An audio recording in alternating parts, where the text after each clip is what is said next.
Let's learn about customer, vendors, and growers within Fusionware. And this will also tie into locations. But we're going to start putting in a customer, vendor, or grower, and that is found in Settings, Customer, Vendor, Growers. And in here, you'll notice we have an overview, a list of all these different companies. And you'll notice up here, that's what it's called in the address bar. And we can sort by that. If they're a grower, if they're a vendor, someone we have an accounts payable to. And then you'll see like someone like Volum, we're buying packaging, or our customers who will have an accounts receivable from. And so we're just going to add a new customer. Let's put in corporate. Kroger's corporate location. I'm just making up a dummy location. Now we need to think of this, ignore this physical location versus the other type of mailing location. Whatever you put in here, this is to be considered their mailing address for accounts payable or accounts receivable, whether they're a customer or grower or vendor, it doesn't matter. This is their mailing address, and this is how it's treated in our system. So I'm going to put down a city. This will just help identify where they're located at. If we want to do phone number, email, primary contact person, if we have some company notes we want to tie to this, and there's a lot of other things we can put in here. And you will need to refresh your screen for that to show up.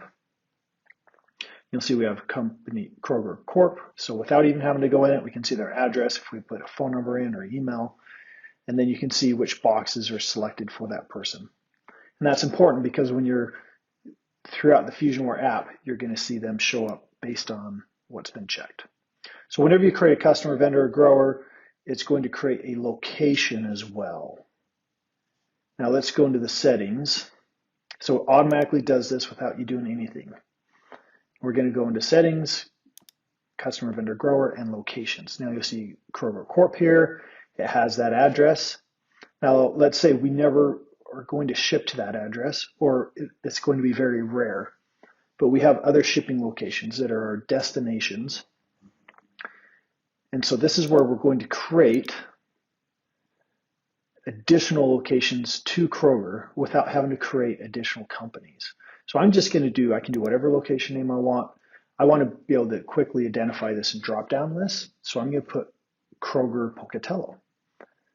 Now anything I'm putting in locations is going to be a destination, and I'll just throw Pocatello in there. You'll notice customer vendor, it is not tied to a customer vendor yet. So it's a destination. We have so many other options we can add on here. And now you'll see that we have both the corporate address and this Pocatello shipping address. Let's do one more. We're going to do a Sacramento, California location. I've just titled it Kroger Sacramento.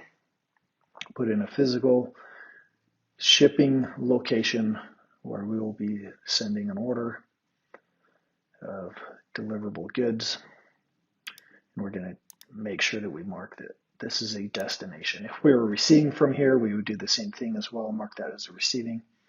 Same thing, there's no customer or vendor in here. Now we need to link these locations back up to the customer or vendor or grower, whoever we want that to show up with when we're working with that company.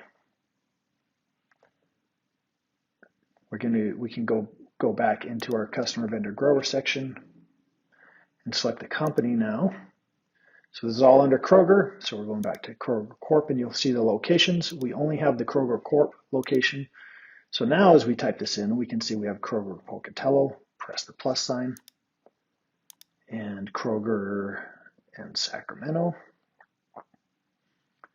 And now we can also, to get back to our locations, we can go settings, customer, vendor, grower, and locations, or we can just highlight, select again. Now we're in locations under that Kroger Sacramento location. We can see customer vendor, that it is now appropriately tied to that corporate customer. And then you can see that also on our other one as well. This has been a brief overview of customer, vendor, growers, and locations, and using them in Fusionware.